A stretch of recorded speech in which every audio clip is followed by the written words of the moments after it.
Hello, fellow dorks, and welcome back to Alone in the Dork. We're continuing stepping into darkness, or stepping into something, and it ain't pretty. But this is my playthrough of the introductory scenario, the Gravebound rules of Ker Nethalas. I don't even know if I'm saying that properly.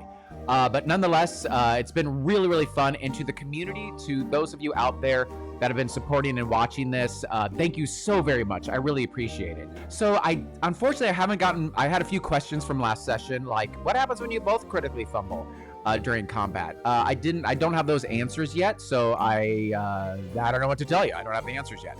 And I'm sure I'll have some questions coming from this playthrough. I think we're going to make a little bit further today because I know how combat works now.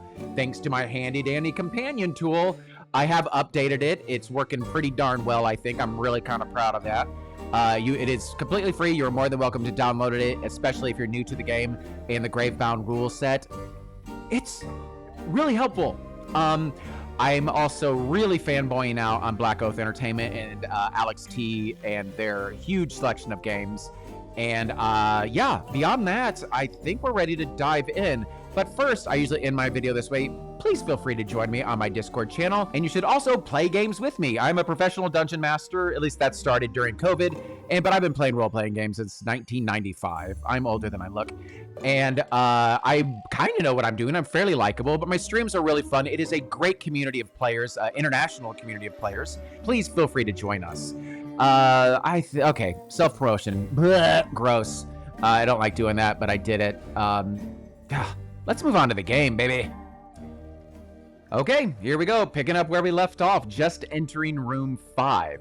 Now, we can see a little bit of what we explored here previously. There we go. We've made some progress. We've missed a bit of an area up in the in the north. There's some sets of stairs and stuff like that maybe we can go check out. But it looks like we're making some progress. Let's figure out what is in this room. So we are in room 5. Let's just quickly read what it says, and then we'll kind of roll for all the kind of goodies to see what trouble we get into. Spoiler, don't look at the map. I'm not looking. I'm literally covering up with my hand so I can't see it. I went too far. I was covering up with my hand. Okay, here we go. The Sorcerer's Stash. This room is covered in the remains of broken down shelves, rotten scrolls, and books spilled all around them. Luckily for you, yay, something has survived the ravages of time. You find a small sack holding 3 attunement crystals. Warm to the touch and whispering possibilities into your mind. The voice of, what's the Edgar Allan Poe thing? The imp of perversity. It's that little voice in your head telling you things that you shouldn't do. But anyway, attunement crystals. These things are great. These are how you attune to magical items. Earlier we found a relic. We found that vial. I still don't know if it was like a liquid that I imbibed or if it's like I'm wearing it or if it's like a suppository. And it's right next to this watch that Christopher Walken gave me. A little Pulp Fiction reference there for you if you didn't catch that. My God. Okay, stay on point, Avery. Stay on point. We're just starting.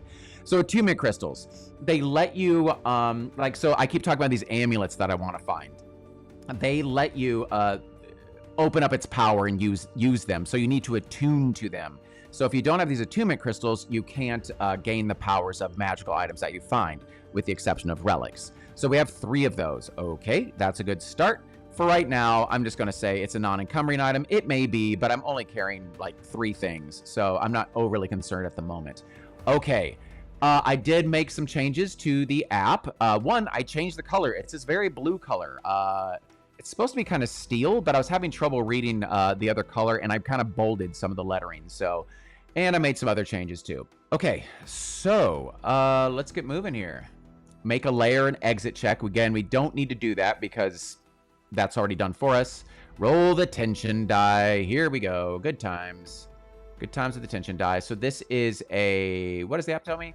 It is a D10. So we don't want a 1 or 2. That is a 10. Okie dokie. And then after that, we keep on cruising here. Roll a D20. Oh, okay, let's see if we have combat. Now we are in a room. So if we roll a 10 or above, we get a combat. That's either a 12 or a 15. I can't even tell, but it doesn't matter because that means it is a combat. D20 again. A 15. Well, those aren't rats. I know. Ooh, a flesh eater. And there's one of them. That sounds great. All right, the flesh eater. I bet they're going to be really friendly. I bet they want to barter with us and trade. These monstrous creatures possess a rotting, bloated form with pallid skin stretched taut over protruding bones and oozing sores. Gross.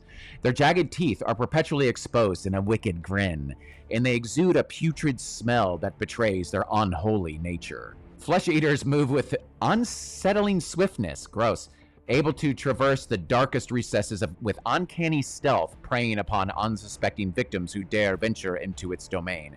Their insidious claws tear through flesh and bone, savoring the agony of its quarry as it devours their essence, perpetuating their cursed existence.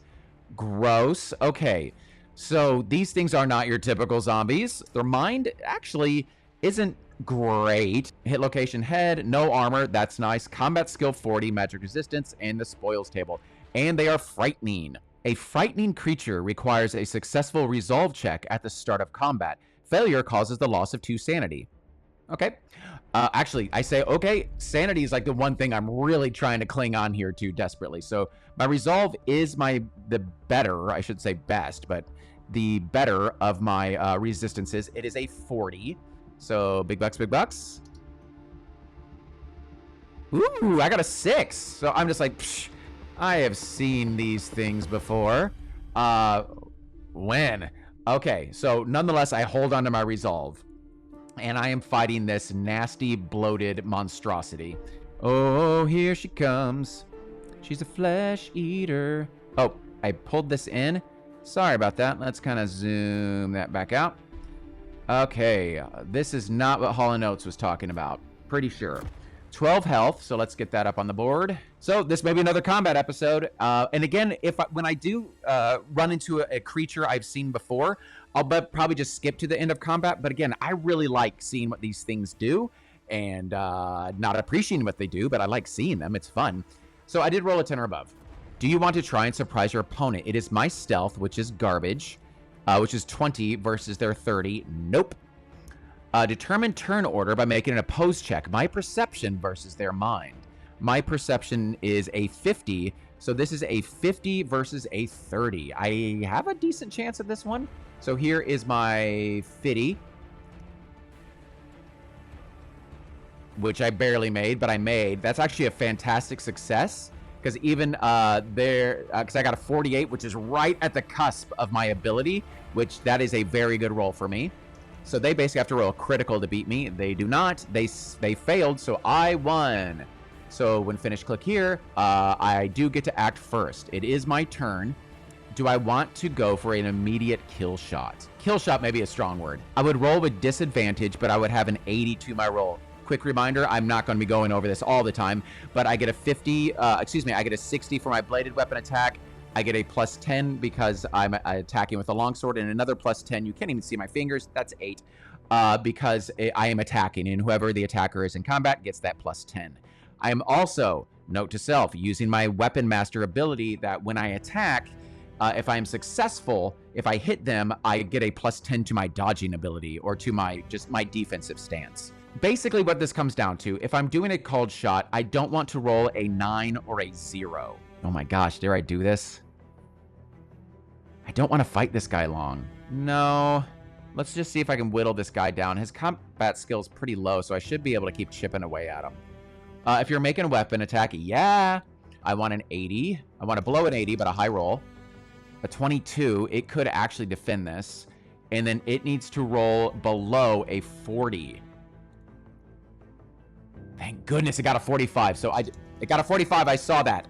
Okay, the 19 doesn't matter anyway. I don't know why. Sometimes it just re-rolls if they get a little cocked. But I did succeed. That is great. So let us just, if I did not roll a critical hit or whatever, who rolled the highest? I did. What type of enemy? Oh, that's right. Body part. I still have a chance of hitting it in the head. I roll a 1d20. So let's see where I hit this guy. High, 1. I'm always rolling a 1 on these things.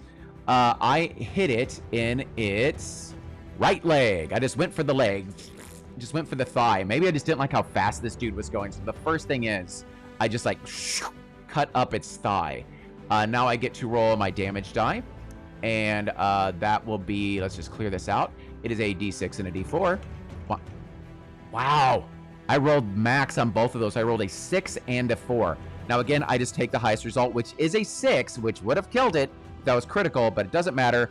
I did 6 points of damage from the get-go on this thing. Just, it just, the thigh just like opens up and just like pus slowly starts oozing out of it. Great first round for me, and that gives me that +10 to my defense bonus. Fantastic. Has combat been resolved? No. It is my opponent's turn. Let's see what these nasty jerk faces are doing. Let's roll the d6 and see what this nasty dude's doing. A 5. The slam, which is physical, which is great. Slam, babada, tostada. Let the boys be boys. The flesh eater raises itself on its hind limbs and then slams down with tremendous force onto a target, dealing D8 bludgeoning damage. That's huge. So it just kind of like maybe when I take out its leg, it just like and just like falls, tries to fall on me at least. So I have a pretty good resistance to this attack. Let's see how it does to begin. 71. Great, it fails. So I am now rolling. I get an 80 on this as well, because the only thing is I lost that +10 for attacking, but I gained the +10 because of my like weapon master ability. So here we go. 51. Great. Oh, it was a 51. Why is it? Man, these dice are finicky tonight. Oh, here's something that I added in that I was talking about I need to add in last time. Reminder, when facing multiple enemies, you suffer a cumulative -20. That is something I recently added into the app. I call it an app. It's not an app. It's a tool. Like me. Okay, otherwise click here. Who rolled the highest? Roll a d10. 8. Ooh, that's a new one for me. You press your advantage, reducing your opponent's next defensive check by -20. I may go for a kill shot right now. I just need to roll a 3 because I reduce it so well. Let's go for it. Yes.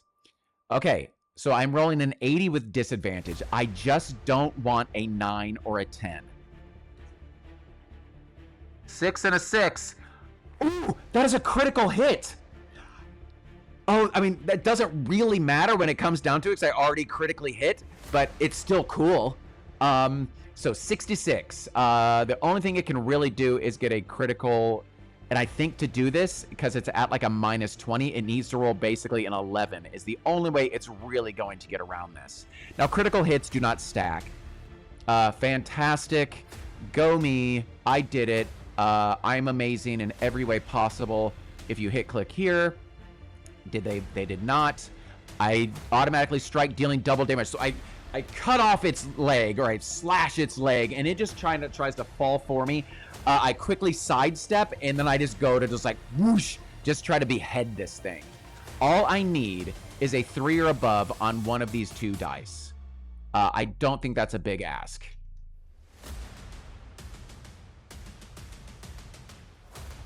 That was a big ask. God dang it. Well, I go for the freaking headshot, and I cleave.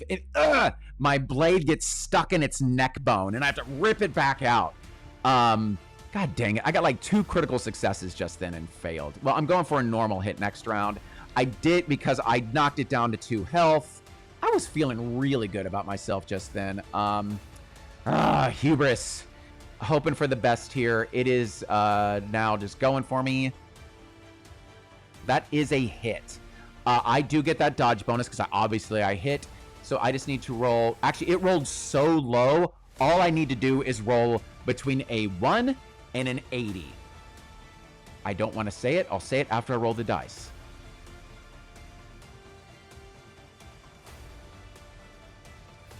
Not a big ask. And apparently it was a big ask because I rolled a 92. Oh, actually, I got excited. I don't even know what it's doing. That roll will hold if it rolls a 1, 2, or a 5 or a 6. Otherwise, it's going to try to grasp me. So let's see what it does. Okay, so it did the rancid claw. God dang, this sounds bad. The flesh eater slashes at a target with its grotesque claws, dealing d6 slashing damage. Okay.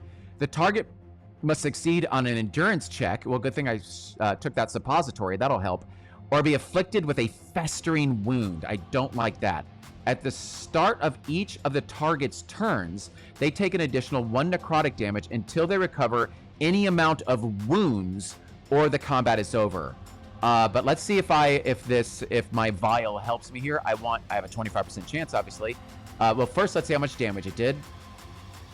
So I took another 2 toughness. All right. Not the worst thing in the world. And then I need to, so I go for the headshot. And again, my sword is stuck in the back of its neck. And it just kind of, it just like lashes out. It does a backhand, which like rakes up. Ooh, where does it rake up? Let's see where it hits, because it could do a headshot. For my opponent, it is a physical attack. Let's see where they go. We do not want this to be a high number.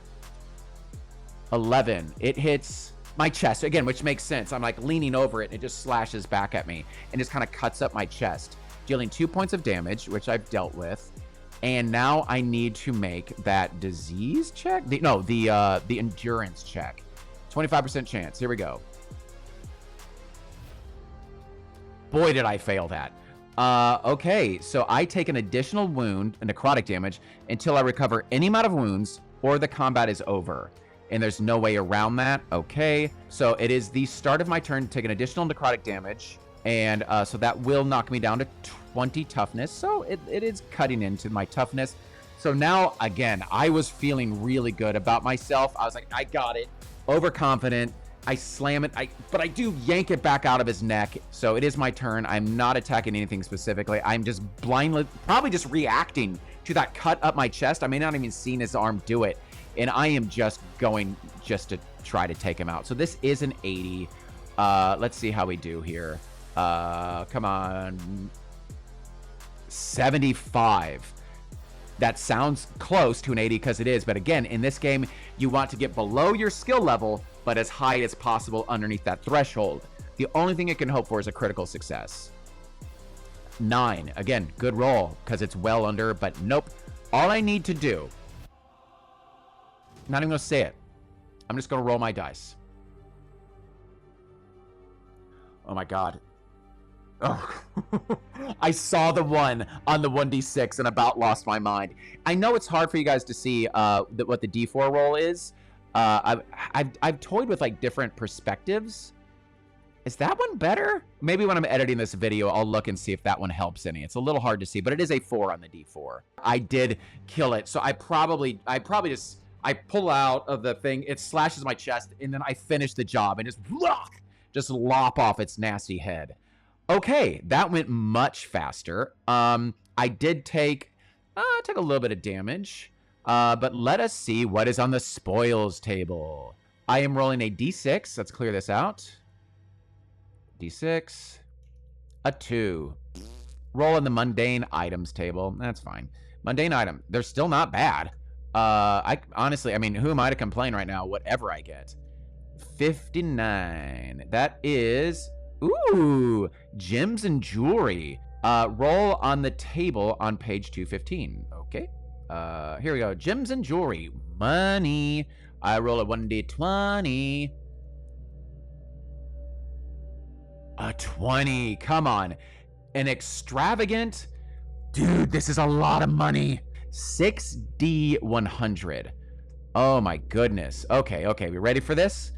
There are 6 different dice. I'm just going to roll in every single kind of dice because I'm dumb. 1, 2, 3, 4, 5. I'm not even looking what I'm rolling. They're probably bumping into each other and making them like crappier rolls. Remember last time when I said I need to have a pen and paper nearby? All right. Look. It's Yorick. Last poor Yorick. I knew him, Horatio. I just found out the theater that I'm a core member, a company member at, is doing Hamlet this year. But let's be honest, I have aged out of Hamlet, which sucks. I've played him a couple times and had a blast, but a little too old for Hamlet now. I don't know who I am. I was thinking I'd love to do Claudius, but like because I could be the king's younger brother. That'd be kind of neat, right? I don't know. That's what I'm thinking about. I also have an audition for a musical coming up, which is hysterical because I don't do musicals. Okay, we're totaling these bad boys up. Let's see what we got here. So we got a 73. We got a 69. Excellent. We got 45. That was a little Bill and Ted for you if you didn't know. 54, 72, and 30. You know a joke's great when you gotta explain it. That is how my calculator tells me 343. Apparently, I've got a really fine eye for extravagant jewelry because I was like, this is worth 343 coins. But I am putting that in my character sheet. Gosh, I feel like each session is I fight things and then I go to the trader. I fight things and I go to Large Marge. I am scared of holding this thing on me because I don't want to like lose an item. I'm like, are you kidding me? 343 extravagant gem. I'm gonna call it jewelry. Maybe it was the necklace. He was wearing this like platinum mithril necklace or something like that. And that's what I tried to hack through. And that's actually what got my sword got stuck in, was this necklace. And then that's how I noticed it. When I did cleave through, the necklace remained attached. The neck just kind of like flopped off. But like I look at my sword and that necklace is still attached to it. So I do have this necklace. And that's cool. Let's go to traders real quick and just see if they even trade something like that. Their heads are wrapped, they moan, they're weird and creepy. They'll pay 50% of the price of any item you'd like to sell. Another question, is this an item? I mean, it is a noun, it is an item, it is a person, place, or thing, but I don't know if it is what this game considers an item. I'm gonna hold off buying anything for the moment because I kind of want that question answered. Like, I don't want to like go down this rabbit hole of like shopping forever and then do a shopping montage, which is one of my earlier videos, my YouTube shorts. I made some pretty funny role-playing game shorts, by the way. That's how I got so many subscribers. Okay, so I'm not going to sell anything. I am going to continue on with my life. Has combat been resolved? It sure has. Did I survive? I sure did. I gained 50 more experience. I killed another dude. Another question I did not get answered that I was curious about. Last time I killed 3 rats. And it says for each opponent that you kill, gain an experience towards your perks. You're trying to fulfill these perks. I'm going to assume that the 3 rats just counted as one opponent, but I did kill an opponent. I gained 50 XP, so I am up to 110. Oh, 110. So that's good, right? I mean, I'm 1/10 of the way to leveling. Bandages, I'm not going to bandage because I can't. Ooh, scavenge. Heck yeah. Roll a d20. Yeah, I'm going to look around the... Yeah, I can look around this room. The room was predetermined what was in it, but it didn't say I couldn't scavenge. So let's roll a 1d20. Let's clear all this out. Let's get back to my blue dice. I found D4 crafting supplies. Great. I mean, everything's a little gift right now. 2 crafting supplies. Fantastic. Okay. Again, I'm not picky at the moment. I love this character sheet. 3.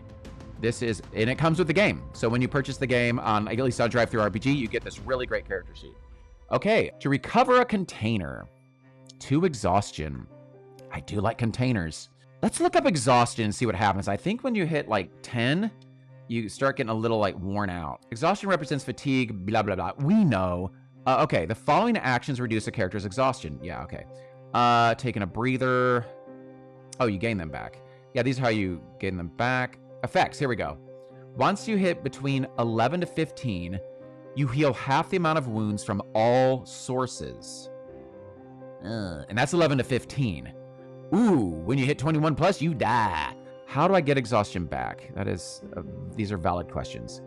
Eating is 1. Taking a breather is 2, but that is the tension die. Resting at camp is 10. Okay, that's not too bad. But camp still scares me because when you're camping, you're still spending exhaustion to fortify your camp, as well as like craft items and stuff like that. I'm gonna play it safe because I did just get a whole lot of money. So I'm going to not do that deep search. Camp, I'm not camping yet to scavenge or move on. And -1 to the light source. Okay, my torch is getting very low. I got my candles ready to quickly, when it sputters out, I got my candle ready to light. And then that is something I may have to start doing here shortly, is just buying some new lighting supplies. Okay, I finished. Click here. Let's go back to our map. We checked out this room. Now I do have this door, and this leads to a room I've not been in. I'm just gonna so we do have these stairs. So you can see there are these like stairs. These don't count as corridors. I got these 2 stairs here. Just kind of peeking my head up these stairs, just seeing, ooh, those go to other stairs, which probably lead to, ooh, man, whatever's on the other side of this door. Okay, I'm just like looking at the terrain here. Oh, I can just walk around this way. These are not corridors yet. Oh, all right. So who cares about that door? Ooh, that's just weirdly cut off. Not going to count those as rooms. Okay, so no need to even futz with that door. I can go, just scrolling a bit here. Just looking up the stairs. Ooh, that may be a room. Let's go down this way. What do you think? Eek. All right. For whatever reason, when I walk, that's where like I give Sir Alistair his little inner monologue, or maybe he does mumble to himself. Well, Sir Alistair, what have you gotten yourself into this time? Here we go. Oh, it's kind of lower class. Let's upper class a bit. Well, Sir Alistair, you've seen worse. Like when you auditioned for Manfred. Oh, that was a terrible set of auditions. What is going on here? Just gonna kind of click. Oh, it goes underneath. Oh, this would be a corridor. It's this little under passage. I'm going to consider this this will be a corridor as he kind of goes out here. So let's roll for a corridor. All right, well, let's just go under this bridge. What's the worst that could happen? For corridors. Oh, yeah, let's see what kind of corridor this is. Roll a d20. Let's see what kind of weird corridor we've got. Now, it doesn't re-roll for this, and I have no clue what that is. It's either a 6 or a 16. You know what? Let's split the difference and call it a 12? Nope, an 11. This wide corridor is lined with towering statues and ornate sarcophagi. Faded tapestries hang from the ceiling, telling stories of ancient rulers and ancient T-squares. Little engineering joke there for you. And architecture joke. Sorry, that was so stupid. Should I cut that? I probably won't because it's so dumb. Roll on the tension die. Here we go. My tension die is still a d10. Not anymore. It is now, we have now moved down to a d8. So the clock is ticking. There we go. D8. So the tension die is now a D8. Eek. And again, when it's a D4 and we roll a 1 or 2, then we roll on this table, and it ain't good. Roll a D20. On a 15 plus, we trigger combat. That was almost an 18. We did not trigger a combat. Otherwise, click here. Oh, no. We have events. It's been so long since I've rolled events. The first thing I saw was traps. Like, what? I got to deal with the trap. 44. So let's just say it says a constant stream of blood pours from one of the walls in this room. As you attempt to learn what's going on, make a reason check. So let's say the blood is so like I said, I'm going underneath that little bridge. So again, it's like a video game. I'm just trying to time it right. Attempt to see what's going on. Make a reason check. And reason is, I'm pretty decent at reason. No, I'm not. I have a 20. Oh my God, I made it. 17. Fantastic. If you pass it, you don't really understand it any better, but you learn, but you earn 10 experience. Okay, cool. I didn't know we got experience other ways, but that makes sense. 120. I'll take it. If you fail, I accidentally touch the blood, which seems extremely acidic. Whoa, 2d4 acid damage, which makes sense because the creatures in this area are, they have acid reduction, so they're probably pretty immune to that. So, Grody, we're not going to lose any light in this room because it is a corridor. Ooh, I can still bandage myself. I guess every room you can still bandage yourself. Ooh, that's ugly. Fix that. Note to self, Avery, fix this. When finished, click here. Okay, let's cruise on down. All right, we're making some progress here. Is this a room?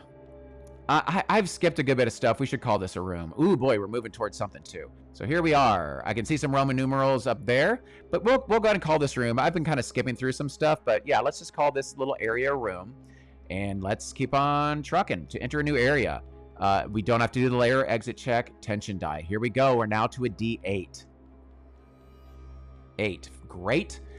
Still okay with that. 10 plus will be another combat. Crap, another combat. Let's see what we got. We do roll a 1d20 for it. A 1. It is those rats again. So what I'm going to do is I'm just going to expedite this fight. You've already seen me fight the rats in the previous episode, so I am just going to very quickly go through this fight with these 3 rats that I have on me.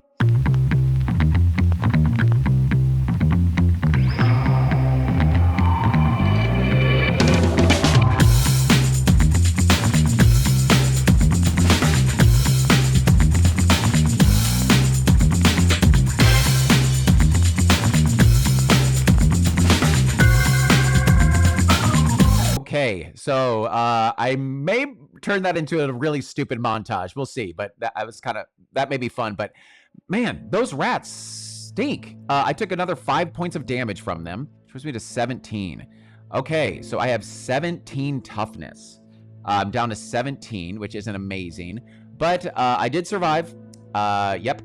If you defeated them, I did heal 1d4 toughness. Okay, I'll happily do that. I've been rolling pretty low on these. Okay, 3. That's much better. That puts it back up to 20. All right, not the worst thing in the world. To scavenge, you better believe it. Roll a d20. A 14. That's not... The cooking ingredients. Okay, fantastic. How many? D4 cooking ingredients. 1. All right, well, you know what? Beggars can't be choosers. I can deal with that. Cooking ingredient. Where was I putting that stuff? Oh, yeah, it has its own little area. Okay, to recover a container. I have to roll the tension die and I lose 2 exhaustion. They can still be trapped and they can still be locked. I'm not gonna push it. I've not played this game before. I'm gonna play it safe. Ooh, did I get myself my experience? I don't think I did. Get another 50. I'm up to 170. Cooking with my cooking ingredients. Okay, so let's move. I did see this like new area, so let's see what it was. It is 8. Is this an exit or is this like the big bad? Let's see, the overseer. I think they're called the overseer. Okay, I still don't like that thing. I don't know if that's us or like a titan. I do not like that picture. It creeps me out. Okay. Oh, here we go. We have found the exit. This is the domain's exit. Move to the next domain of the necropolis once you've finished reaping everything of worth in the first domain. I have not done that. As opposed to normal domains, you cannot return to this first domain once you've left. The drop down to the next domain is too steep to climb back. Okay. I'm not leaving. There's still things to do, darn it. Is this a room or is this just like an exit? Whoa, that's a cliff. Let's see if we yeah, that is a sheer drop off a cliff. So let's not do that. J, another reference for you. I'll let you figure out what that is. So let's just let's check out this door real quick, just because I've only done this once, really. Make it a perception check. The difficulty of the check is determined by this table. So let's roll a 1d8 to see how this is my perception to see if I can see any traps or not. It is a normal door, so I just need to make a normal perception check. My perception is 50. So obviously that is a 1 in 7 chance, because that's how math works. 55. I rolled a 55. And I failed by 5. I don't know why it re-rolled that, but it was a 55. Okay, so I failed. So if you pass the check, I did not. I failed it. So I don't know if it's trapped or not. I'm not opening this door, but let's see if it's locked. It is a door, which on a 12 or above means it's locked. It is a locked, unknown door. That's what the only other door I interacted with was this as well. I feel like I need to back. Let's zoom out from my character's perspective. I have it in like adventurer mode or something like that, so we can just see where I've been. All right, so this is what we know of the domain. There's this chunk over here we are unaware of. I don't know if you can see where my cursor is, but I'm doing something. Yeah, it looks like I kind of need to head a little bit to the northwest of where I am and backtrack a bit to the northeast. So I think that's going to be it for today, though. I want to keep these at a pretty digestible enough length for you. And editing takes forever, by the way. I don't want to burn myself out on editing where I just spend so much time editing and not playing the game. So I think I'm going to end this session for now. And what I'm going to do next session is do a bit of backtracking. I don't know why I would even look for the Overseer, because I am not going to fight that thing. No way. I mean, we can look at it and look at its stats when we get there, but no way. But yeah, I need to check out that kind of a little bit northwest of me, and then I need to see if there's a way into that area where I failed opening those doors. But beyond that, I think that's it for today. Thank you so much for watching.